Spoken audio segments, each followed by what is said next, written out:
pessoal, tudo bem? Eu sou o Bruno. Eu sou o Ulisses. E eu sou o Luciano. Sejam bem-vindos a mais um episódio da parceria Musical Filmes com Autoconhecinema. Para você conhecer um pouquinho do trabalho do Luciano no Autoconhecinema, eu vou deixar aí na descrição do vídeo e no primeiro comentário também todos os Instagram, tudo da mídia social do Autoconhecinema para vocês darem uma olhada lá nesse projeto bem bacana. E hoje a gente está aqui para, nesse nosso segundo episódio, falar sobre um filme de 2019, Coringa.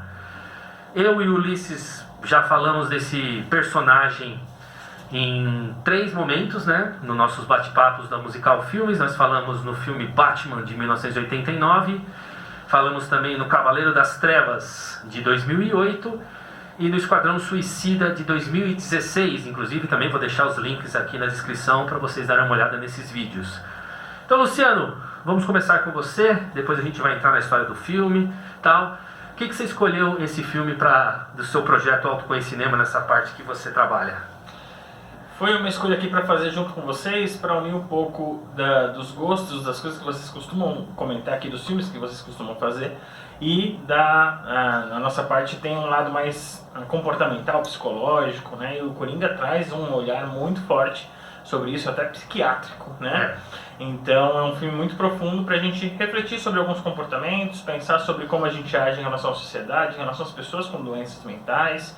Tem uma série de questões que o filme traz, além de ser um filmaço. Então o Autoconhecinema tem esse olhar tanto do lúdico, da criatividade e também do que a gente pode aprender com o filme. Acho que Coringa tem tudo isso de monte, né? Então a gente vai falar sobre o filme, mas antes disso, Ulisses, só para dar recapitulando para o pessoal que não viu os vídeos que a gente fez, sobre o personagem Coringa lá no quadrinho, um pouquinho também da história dele na televisão, né? Na televisão e no live action, vamos dizer assim, né? Sobre o Coringa, Ulisses. Sabe, Murray, eu tô muito feliz de estar aqui hoje.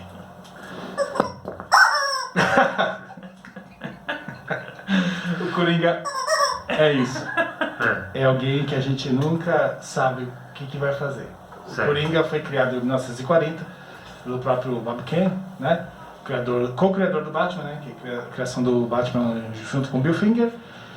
A ideia é fazer um palhaço do crime, ok? Ficou durante muitos anos, né? E o Coringa não tinha origem, né? O Coringa não tinha origem e até 1988, com o HQ... Vou pôr a foto aqui também. Aqui, ó. A Piada Mortal. A Piada Mortal, o grande escritor e polêmico Alan Moore, ele cria uma origem nessa graphic novel. A graphic novel é uma história que ela seria uma novela gráfica mesmo, ou seja, é uma história com começo, meio e fim, né? Onde você aborda um tema específico, você até leva os personagens para um mundo, assim, uma situação totalmente diferente, e depois ela volta mais ou menos para onde começou, sem alterar muito o cânone. No caso, criou uma origem. O personagem, pela primeira vez, é dito o seu nome, Jack Napier, né? O Jack Napier era um humorista de stand-up, falido, fracassado, desempregado. As suas piadas não tinham graça. Ele tinha uma esposa que estava grávida, estava devendo para agiota. Os capangas de um antigo criminoso chamado Capuz Vermelho percebem a situação dele, sabem que ele sabe levemente atuar e o convida para um assalto na empresa Axis Química, né? Então eles sabiam que o Batman, né, ele perseguiria um vilão, que é o Capuz Vermelho, e eles poderiam roubar à vontade. E foi o que aconteceu, que era mais ou menos o primeiro ano do Batman. E então aconteceu isso. Só que o Capuz Vermelho, ele era realmente um capacete todo vermelho, parecia uma balaclava. Só que a pessoa não consegue enxergar. E como a empresa estava escura, o Jack começou a andar pelos corredores com medo do Batman, com medo da polícia, com medo de tudo, só pensando no dinheiro. E nesse momento ele tropeça e cai. O Batman tenta segurá-lo, que é o que a gente vê no filme do Batman 1, de 89. Sim. Ele tenta segurar, mas não consegue, e o Jack Napier cai no tanque. E aí ele vira o Coringa. Que ele se torna psicótico, ele se torna homicida, ele encarna essa questão do palhaço, então ele começa a ver graça na morte, ver graça no terror. E o Batman se torna meio que um pai dele, né? Ele faz de tudo para chamar a atenção do Batman. O Coringa ele acaba se tornando o filho que é a atenção do pai. A vida dele é chamar a atenção do Batman. E ele não tá nem aí se o Batman é Bruce Wayne, ele não quer nem saber da cidade. O negócio dele é atormentar o Batman e a polícia. Fazer aquele circo na cidade, tocar o terror em todo mundo, só pra chamar a atenção do Batman. Parte dessa origem foi usada no filme, e aí depois o Todd Phillips, né, e junto com acho que o próprio Joaquin Phoenix também na construção, eles resolveram criar uma situação diferenciada, do qual a gente tem um universo totalmente diferente dos quadrinhos, diferente dos outros filmes, que é a abordagem desse Coringa do Todd Phillips e o Joaquin Phoenix. Então, esse filme ele tem uma narrativa até estrutural, a questão de imagem, tudo, né? O diretor, ele é muito, muito fã do Martin Scorsese. Sim. Então ele usa detalhes de filme, inclusive uma das críticas a esse filme menos favoráveis, assim, é que o pessoal fala que ele é muito parecido com um filme do Martin Scorsese chamado O Rei da Comédia. Sim. Inclusive, o Robert De Niro faz parte do elenco do Rei da Comédia, ele é o principal ator, e nesse filme ele faz o cara da televisão lá, né? Sim. Eu chamaria mais de homenagem do que de... Mas ele acabou rompendo com um dos limites, um dos grandes limites que a academia, né, tinha do Oscar, que foi premiar o ator como o melhor ator vivo. Não tinha morrido, né? Vivo, num filme baseado em quadrinhos, coisa que nunca tinha acontecido, né? Só tinha acontecido com o Heath Ledger, que foi um Oscar póstumo, né? Sim, sim. E primeiramente queria dizer que eu me assustei, eu disse parabéns, deu certo, eu não sabia que ele ia fazer isso, quando vi ele tinha, eu falei, meu Deus, o que ele vai fazer aqui? Eu pensei que ia ser uma arma de brinquedo, mas foi mais surpreendente ainda, foi muito Coringa o que você fez, cara. Você riu de mim, Murray. Eu ri, mas foi de verdade. E, enfim, Coringa tem muitas questões interessantes para ser abordadas, né? E você comentou da origem, dessa questão dele se tornar o que ele se tornou, porque o Batman deixou ele cair, enfim, não tem essa cena no filme, né? Mas uma das análises feitas, uma das teses é que a gente enxerga o filme pela ótica dele. Sim. Justamente que ele quer justificar as atrocidades que ele faz. Então ele conta todas as questões pela ótica vitimista dele, para que você tenha dó e entenda o que ele se tornou. E aí uma das perguntas indo para o autoconhecimento é um pouco isso, né? O quanto você tem consciência do quanto você também, em alguns momentos, se torna vitimista, conta as coisas sobre a sua ótica, o que é mais interessante para você, para que as outras pessoas entendam os seus comportamentos. Isso é uma coisa muito legal pra gente refletir, porque todo mundo em certa dose tem. Em que situação eu fiz isso? Em que momento eu fiz isso? Então até trago pra vocês essa provocação, essa pergunta.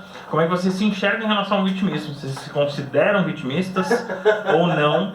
Né? E não necessariamente nesse gatilho do Coringa tão forte, é óbvio, né? Exato. Mas em que nível você se enxerga nisso? Sim. Sim, com certeza. Eu acho que tem um pouquinho dessa parte, acho que em todo mundo, em alguns aspectos. Agora você está perguntando para mim, personalmente? Sim. Você foi escolhido por o opção. autoconhecimento é assim, a gente coloca as pessoas nessa situação... Você foi escolhido primeiro. E aí, só reflete na hora. Vou te dar um exemplo bem... Isso é um exemplo na vida normal, assim.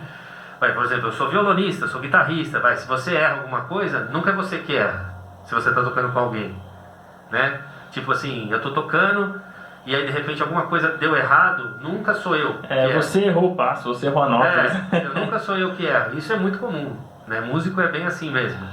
O cantor não assume que estava desafinado, ou desafinou aquela nota. O guitarrista não assume que de repente aquele tipo improviso ficou muito longo, sabe? Aquela coisa assim, o cara curtindo o momento, o cara depois fala, mano, tipo, foi muito comprido esse solo.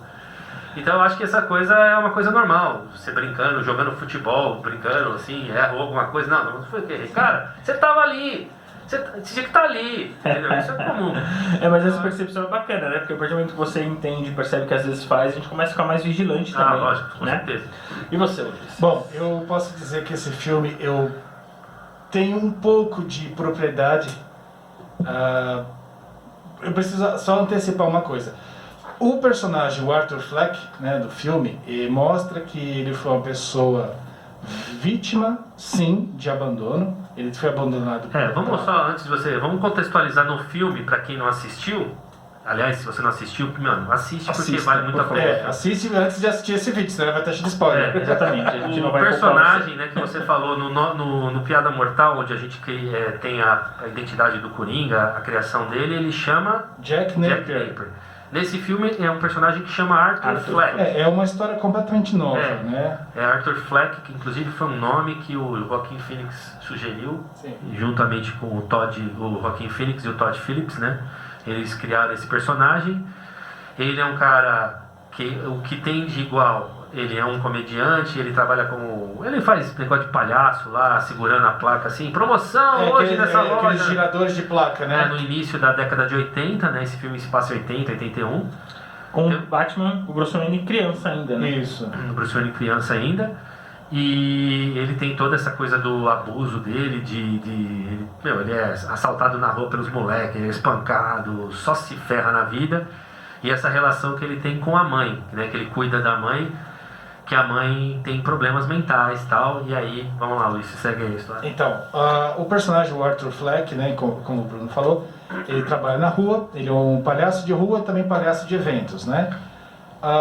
Numa sociedade como Gotham, daquele momento de Gotham, a gente é abordado do mesmo tempo que a gente vê um mundo realista moderno, você vê um mundo realista daquela década de 80, né? Sim, onde as pessoas exigiam um padrão que chamava-se de normal, e qualquer um que saísse uma vírgula daquele normal era considerado uma aberração.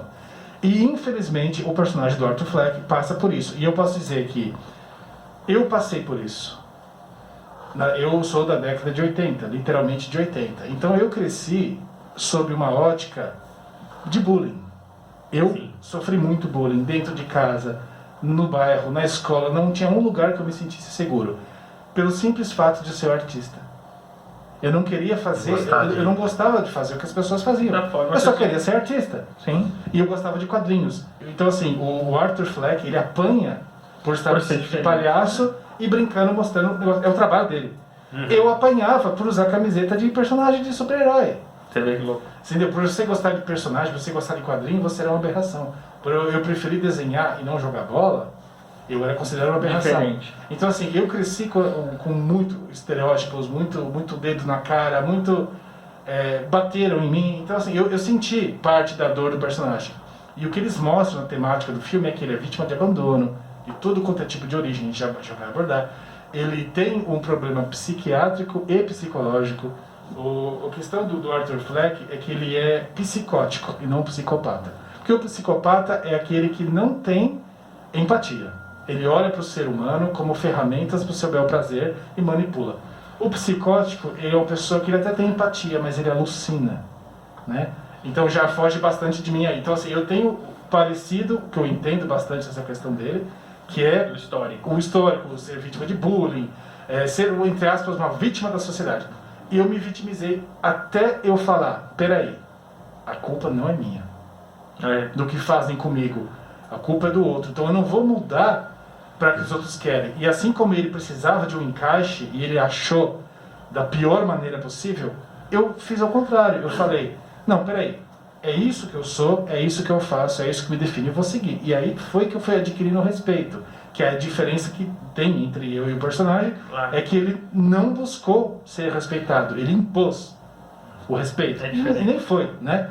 E eu já não, hoje eu já sou considerado normal, você vê, a gente tem um programa que fala sobre quadrinhos, fala sobre cinema, as pessoas compram, então aquilo que era esquisito... Isso é o que mais vende hoje. Aquilo que era esquisito, que eu era o estranho, hoje eu tô estranho porque eu tô vendo todo mundo igual a mim. Eu falei, ué? Tanto que ele está no centro do nosso programa, que você vê que é o pilar do nosso programa, Ulisses. Olha! E pintou o cabelo hoje em homenagem ao Coringa. Você vê se dá pra ver no vídeo. Já saiu, mas está com o cabelo verde aqui. Pois é. Mas muito legal, Ulisses, e assim, isso é bacana vocês terem respondido para o pessoal entender um pouquinho a essência do autoconhecimento. A gente fala do filme? Fala, muito pouco. O filme basicamente é o gatilho para que a gente reflita sobre o que a gente sentiu. Foi muito legal. Eu agradeço você por ser tão sincero a contar coisas pessoais da sua vida. E é isso, assim, o autoconhecimento é a gente refletir e trazer para a superfície coisas que às vezes a gente só sentiu e não realizou, sabe? Não trouxe para a superfície. E ao trazer isso, ao conversar sobre isso, as pessoas refletem mais sobre essas questões. Muitas pessoas, às vezes, na roda de conversa, fizeram o bullying com pessoas assim. Sim. E hoje percebem de outra maneira, vão orientar os filhos de uma outra maneira. porque a gente viu numa sociedade, numa época realmente nos 80 que era uma coisa diferente. Hoje tem muito mais Não tinha nem clareza. esse nome, né? Não existia nem esse nome. Nem esse nome. E falar sobre isso é muito importante. Sim. Então o autoconhecimento tem essas questões. Muito bacana. Show de bola. Bom, vamos então um pouquinho ao filme mesmo, assim, uma coisa muito interessante que além de ser, que é uma coisa única, né? O Ulisses falou que durante a transformação do Jack Napier em Coringa, ele começa a ver graça na morte. E por isso que ele ri, ele é um palhaço. Só que eu achei muito legal nesse filme a questão psicológica que eles colocaram e até patológica que eles Exato. colocaram no riso Sim. do Arthur Fleck. Existe uma patologia que chama riso patológico mesmo. Tem vídeos de pessoas que riem. Não é que acha engraçado, a pessoa ri. Descontroladamente. É como se fosse realmente uma falha no sistema nervoso. Em vez de ele, naquele momento de dor, de tensão, ele chorar, ou ele se manifestar com dor, ele ri. Isso acontece no metrô, antes É. dele matar os 3 primeiros Sim. caras no filme. Sim. Isso acontece no ônibus, que a mulher fica, né, que ele Sim, brinca sim. com a criança, Inclusive, né? ele tem um cartãozinho Que ele também, com- que mostra para as pessoas, para elas entenderem, olha, minha condição, que é uma coisa que também que era muito comum antigamente, né? As pessoas tinham uma condição diferente, apresentavam um Tinha cartãozinho um cartão, né? e ninguém ligou para aquilo, tipo, dane-se que você é diferente, É. para de mexer com meu filho. Não. Mas eu achei interessante porque, me corrija se eu estou errado, isso nunca foi colocado no... Não, nunca. Então eu achei legal esse toque porque assim, ele é um psicopata que dá risada, ri quase descontroladamente no personagem do quadrinho e tal. E o cara falou assim, existe essa patologia, por que não usar isso? Eu achei Traz interessante. mais realidade pro traz filme. mais real. Isso Você faz assim, é por isso que dá risada. Então eu achei muito legal. E além da questão toda física que o Joaquin Phoenix mesmo, o Joaquin Phoenix, para quem não conhece, ele é um dos melhores atores dessa última geração, mas ele é completamente louco também, porque ele é capaz de... Ele teve um pouco de notoriedade no final dos anos 90, né, que ele fez o 8mm, no início dos anos 2000, que ele fez o Gladiador, e depois ele participa sumiu... dos Sinais, né, também. Isso, Ele é o Sinais de filho do Mel 2002, Gibson. né? Ele é o irmão do meu... Irmão, do o filho é. pequenininho, irmão. E aí depois ele sumiu um tempo, fazer umas coisas meio lá Ele tentou lacrar fazendo aquele documentário maluco. Então, exatamente. Ele apareceu, cara, tem uma foto, vou pôr aqui a foto. Ele apareceu num programa de televisão, assim, tipo um Jô Soares lá dos Estados Unidos, chama David Letterman. Barbudo, de óculos escuro, cabeludo. E ninguém entendia nada. Ele falou que ele ia virar um rapper, assim. E ele não falou nada, não fazia parte do ensaio entre ele e o apresentador. O apresentador não sabia o que estava acontecendo, ficou puto da vida porque ele começou a agir estranho, levantava no meio da entrevista, andava no meio da galera e o cara, o que você está fazendo? Mas você está louco?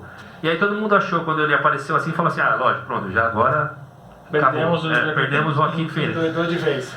Só que não, era um filme. É. Era um filme que ele estava fazendo, um documentário bizarro.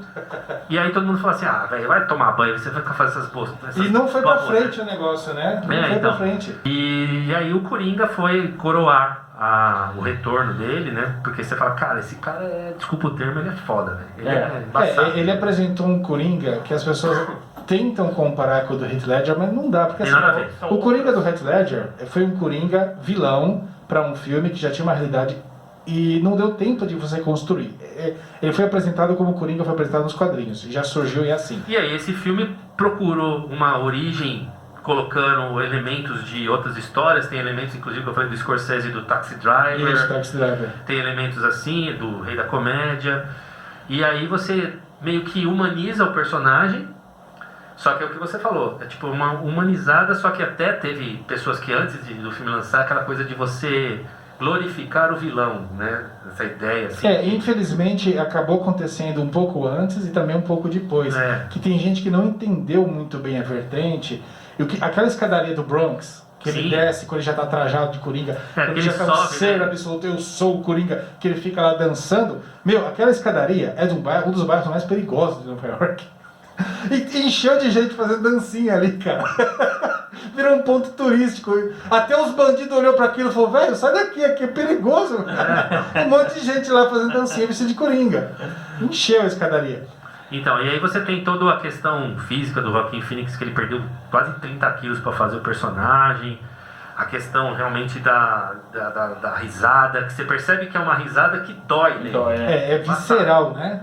É visceral. E essa questão linguagem corporal é muito forte, ele manda muito bem, né? Aliás, os dois são coringas agoniante. diferentemente geniais, né? Sim. Mas falando desse coringa, ele interpreta muito com o corpo. No momento que ele tá colocando o sapato, você vê as costas dele assim, totalmente... né? Porque a questão de estar magro, né? Você vê o osso da coluna, dá uma agonia, né? Do cara.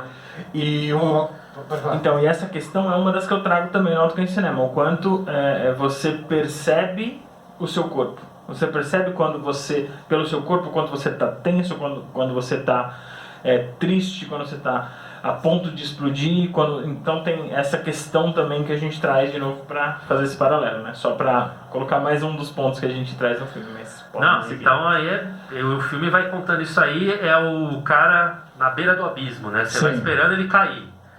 E aí acho que o snap final é quando ele mata os caras no trem, né? Que ele tem uma crise de riso, que os caras... Aí assim, que eu acho que eu até entendo esse lado da glorificação do vilão, porque os caras não colocaram 3 inocentes ali pra ele matar. Sim. São 3 caras potencialmente estupradores de uma moça, que eles estão mexendo com a moça, e aí ele começa a dar risada, os caras ficam meio que incomodam. Lembrando que ele ri não porque ele achou graça, mas porque ele estava tenso, né? Exatamente. Foi a manifestação que ele conseguiu fazer. Né? E aí a menina foge, os caras ficam putos, né? Porque a menina foge, então é aquela coisa assim, eu entendi o lado do pessoal falando assim, por que colocaram 3 estupradores? Então ele é tipo um herói, ele salvou a menina, só que aí ele mata o cara a sangue frio, que é uma cena que é interessante, que até no filme foi uma...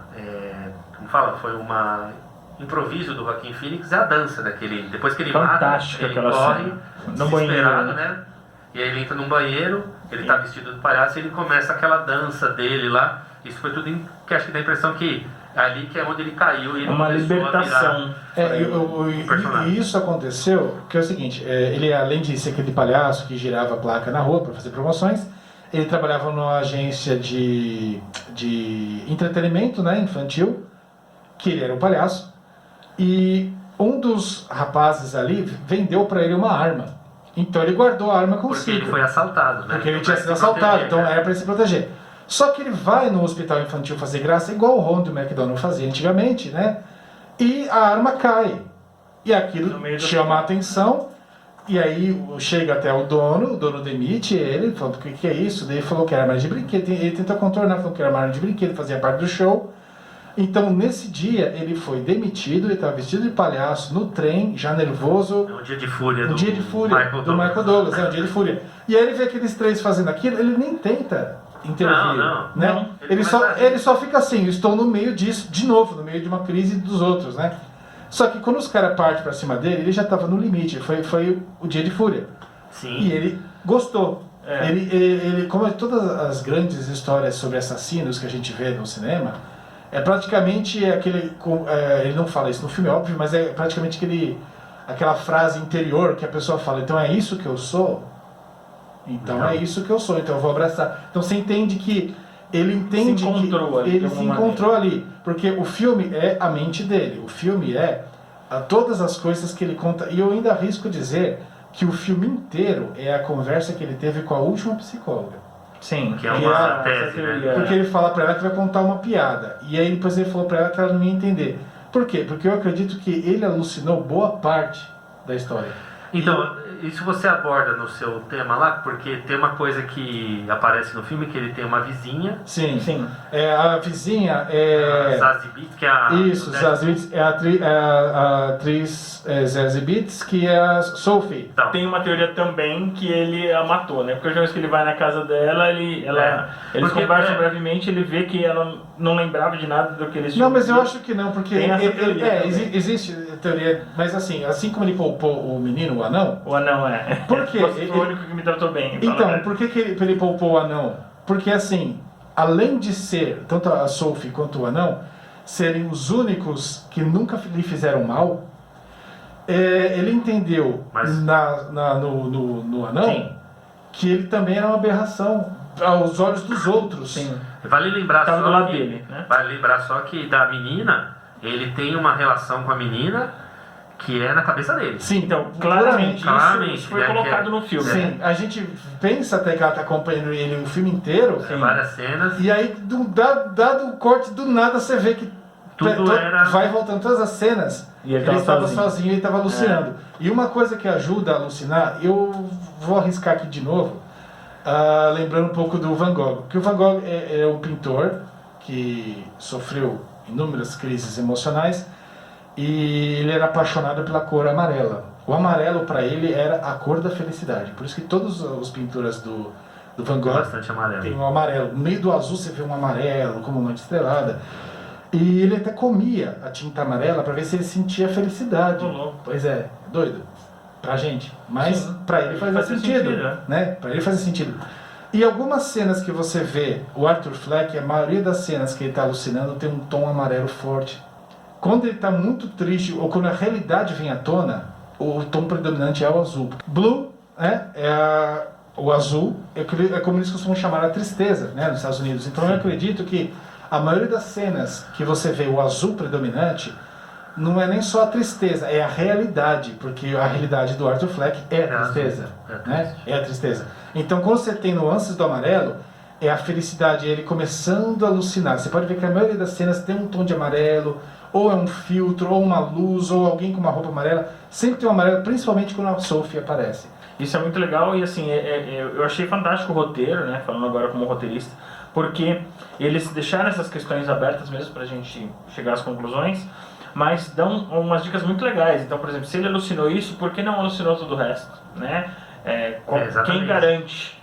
Né? Mas também tem tantas coisas fortes, reais, que você fala, bom, alguma coisa ali aconteceu. Então, abre brecha para diversas interpretações e eu acho que até o diretor o pessoal, né, você vai não tá a fim de dar uma resposta. Ele é o que você acha que é. Exatamente. Eu acredito que as alucinações são, como a própria o psicótico faz, são lacunas. Então assim, pode estar acontecendo uma cena e em algumas lacunas daquela cena ele está alucinando, como é o caso quando ele encontra o Thomas Wayne. Eu tenho dificuldade em assimilar esse Thomas Wayne como é mostrado no filme, que é o típico rico mesquinho, que o filme é um filme político mesmo, é um filme de quebra, de luta de classes, que mostra bem isso quando você tem lá fora do cinema, todo mundo protestando, inspirado no Coringa, né, pela morte dos 3 caras. Thomas Wayne defendeu os funcionários na televisão, tenta se candidatar a prefeito, e depois ele está lá no cinema com todo mundo rico assistindo o filme de Chaplin, que inclusive é aquilo que você falou, é a beira do abismo, né? Sim. O Chaplin vai passando, a beira do abismo, ele ri, e aí ele vê o Thomas Wayne saindo, e quando ele vai atrás do Thomas, você pode ver que tem bastante amarelo, tem a luz amarela do cinema,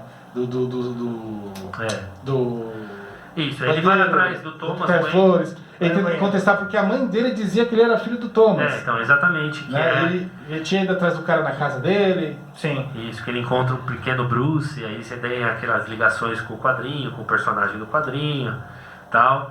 Então é bem interessante que você tem toda a história dele com a mãe dele, que é aquela relação que ele tem que cuidar da mãe, que a mãe tem problema, depois ele descobre que a mãe tinha esse problema. Depois que o Thomas fala pra ele que a mãe dele alucinava, que a mãe dele dizia que doida. Era filho, né, que o Arthur Fleck era filho do... Aí ele vai até, se não me engano, acho que até o Arkham, né?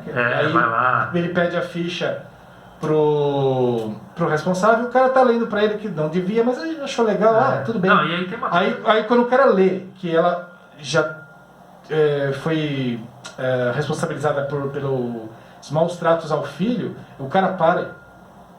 Não vou te entregar isso. Você não falou que era filho dela? E ele dá uma cabeçada assim na grade pra assustar o cara e pega a ficha e sai correndo. E ele vai lendo todas as coisas. Ele descobre que a mãe dele quase matou ele várias vezes. Isso, permitiu que um ex-namorado também maltratasse ele. E achava que ele estava bem porque ele dava risada. Né? Aí ele percebe que a origem da desgraça na vida dele é a mãe. Tem uma frase antes de matar a mãe que é sensacional, que é: eu achava que a minha vida era uma tragédia, mas só agora eu percebo que é uma fucking comédia. E aí ele mata a mãe. Isso é uma das perguntas que eu faço no Autoconhecimento Cinema, você acha que a sua vida está mais para tragédia ou mais para comédia? Isso tem momentos de vida também, né? E não necessariamente que a tragédia é tudo errado, mas assim, ela está mais para uma luta, para um drama, ou você está mais num momento mais leve de diversão? Então é uma outra coisa que a gente reflete, né? Então, às vezes uma frase a gente pega e traz algum Sim, e uma coisa interessante falar que ele é um personagem, teoricamente, um comediante, né?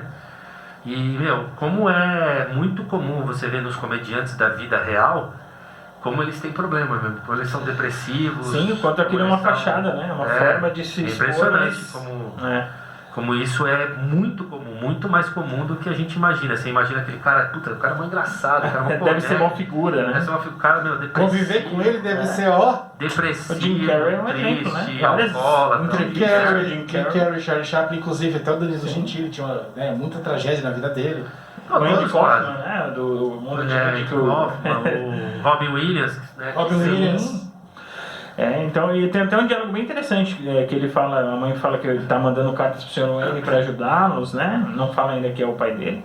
E ele fala assim, não mãe, eu vou conseguir dinheiro fazendo stand-up. E ela pergunta, não, mas não precisa ser engraçado para fazer stand-up? E ela nunca entendeu a condição do filho, ela chamava ele de feliz. Porque ele ria tanto, ela chamava ele de feliz. Ela achava que a vida dele era ótima. Meu, é bizarro. Ela não entendia, nem a mãe entendia o próprio filho. Pois é, e essa questão da realidade dele também traz reflexões pra gente, porque por mais, beleza, somos considerados normais sem nenhuma patologia mental, né? Mas será que a gente tem consciência e clareza de tudo realmente o que é real, que a gente está enxergando, vendo, sentindo? Ah, tal pessoa me odeia, tal pessoa está nervosa comigo. Será que é realidade ou é algo que você criou por alguma coisa, alguma situação, algum momento que você está vivendo? Sim. É outra coisa também que a gente traz. A grande lição, paralelos, né? A grande lição desse filme é realmente como tratar o outro, né? Sim. Como a gente se trata e como tratar o outro. Naquela época, qualquer transtorno mental, ou psicológico, ou emocional, era considerado loucura.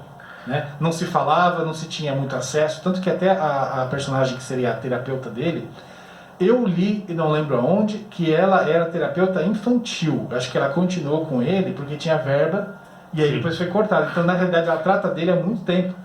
Olha só. E lá não era nem um consultório, era praticamente um escritório. Que ela atendia ele fumava, falava bastante coisa. E uma das coisas que explica as coisas que ele começa a fazer também é isso. Chega um momento que ela fala, não vou mais te atender, essa é a última vez, não tem mais remédio, não tem mais verba. Isso é logo depois dele matar os caras, ele já tinha feito algo, mas ele começa a piorar, começa a alucinar com a menina, começa a ter várias questões. E mais uma vez abandono. E tem uma outra coisa... Abandono, mais uma pessoa que o abandona. Pesadíssimo. Uma pessoa que abandona. E tem uma outra coisa interessante, que aí entra no personagem que eu falei lá do Rei da Comédia, que é o Robert De Niro, que o snap final dele, né, pra virar o Thanos, o snap final dele, é quando ele vê o cara lá na televisão, que é um ídolo dele, tirando sarro dele. Porque mais ele vai no Clube da Comédia e o pessoal tira sarro nem dele, tinha né? clareza de que ele estava tão feliz de ver, né, o Murray, que é o Niro, apresentando o vídeo dele, que alguém gravou ele fazendo uma piada lá naquele clube. Sim. E assim, a cada fala dele, o Murray cortava zoando, igual o David Letterman fazia. Né? E aí ele vira, aí o chavinha vira total. Tá todo mundo contra mim. E aí ligam pra ele participar do programa. Ele aceita já com muito sarcasmo. Ele já aceita, só que ele ensaia uma coisa. É muito louco. Que é muito, ele vai assistindo uma outra entrevista, ele vai ensaiando como se comportar, só que ele ensaia uma piadinha famosa nos Estados Unidos. Knock knock. Quem é? Aí ele vai... Mata. Então ele foi pra se matar.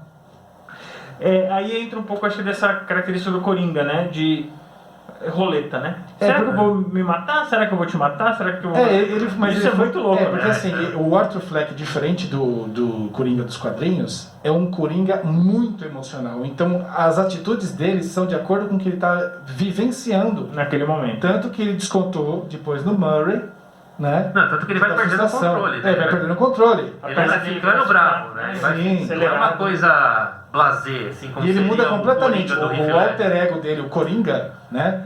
Cara, que atuação nessa cena do Murray. O Coringa é a carta do baralho, né? A carta que muda tudo, o palhaço, que reverte todo o jogo. Então por isso que esse personagem chama-se Coringa, que ele muda totalmente a história, ele muda a realidade, ele muda o momento. Então ele se sentiu pleno de Coringa, né? Tanto que as cores ele apresenta assim, ele pede pro Murray o chamar de Coringa. Então ele já foi pronto pra... Porque quando o Murray que dá o nome pra ele, que tem essa pejorativo de você falar assim, quem que é esse Joker? Who is this Joker? Quem que é esse palhação, assim? Aí ele fala uma coisa assim, pô, esse palhação aí no coisa. Aí ele fala, você pode me apresentar como Coringa? Aí ele aparece lá tal, conta uma piada que ninguém gosta, e aí ele começa a fazer, e aí quando ele vai contando dos caras, ele vai perdendo o Tem controle. daquela senhora do lado, isso não tem graça. E aí ele fala uma coisa que é típico de quem é vitimista, ou realmente quem é Você vítima. mereceu. Né? Que é. Não, que ele fala, se fosse eu jogado ali, ninguém falava nada. Mas como foram 3 poderosos da empresa do Wayne, e o Wayne foi na televisão reclamar, aí todo mundo nota. Agora se fosse eu, qualquer um na rua, ninguém via. Então é uma coisa que você como povo, você acaba se identificando com raiva, né? O Coringa, ele gera na gente um amor por odiar, um ódio por amar, né?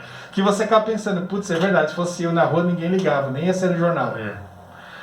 Aflora muitas questões, né? Mas... Não, pode falar. E aí, Pode falar. você, porque aí essa parte final do filme, quando ele se transforma realmente no Coringa. Você tem mais alguma coisa do... falando da parte final, não do final do filme, mas do final do encontro, né? Tem uma coisa, o Coringa é um filme muito denso, né? Ele é um filme que ele é fantástico como um produto filme, mas para conversar a gente traz muitas questões fortes como respeito ao outro, que você comentou de empatia, o quanto eu tenho clareza sobre doenças mentais para tratar bem pessoas que têm essa condição, como é que eu diferencio, como é que eu respeito, acolho, enfim, uma série de coisas. Tem sobre raiva, sobre autoconhecimento, que tem muitas questões pesadas. E o Autoconhecimento ele tem também uma ideia de ser leve. Ele a gente tem esse propósito de deixar algo bacana. Então, o final do Autoconhecimento e não do filme, eu trago mais a questão do sorriso e do riso, né? Ele ri muito descontroladamente, é uma patologia, mas pensando na sua vida aí, finalizando aqui a minha participação nesse episódio, eu gostaria que vocês lembrassem de um momento que vocês riram de doer a barriga, que vocês tiveram um momento de alegria, assim, que você lembra com muita... Nossa, esse dia eu ri demais, cara, como foi bacana isso. Cara, a gente tem um rapaz que trabalha comigo aqui, um abraço pra ele, o Podrinho, Rafael Podrinho, e toda vez que a gente joga bola com ele é só comédia. A gente joga bola, é um esporte de disputa e tal. Quando ele não tá, fica sério, a gente briga, a gente não tem discussão porque a gente joga de boa, mas quando ele tá, divertido, aí é pra dar risada, porque é sempre ele causando as coisas. E com esse nome Podrinho engraçado. também, o que esperava do Podrinho? Rafael Podrinho, um abraço pra Rafael Podrinho. Mano, e aí toda vez que a gente joga bola, a gente se encontra, ele é muito engraçado, o jeito dele contar as histórias da vida dele. E olha que legal, eu dou muita risada. Pro Podrinho saber que quando eu perguntei pra você qual foi o momento que você mais deu risada de dor de barriga, a lembrança que você teve foi dele. Olha a importância desse cara, talvez não só pra você, pra outras pessoas com quem ele convive. Com certeza. Né? É alguém que traz essa leveza, traz risada, isso é muito legal.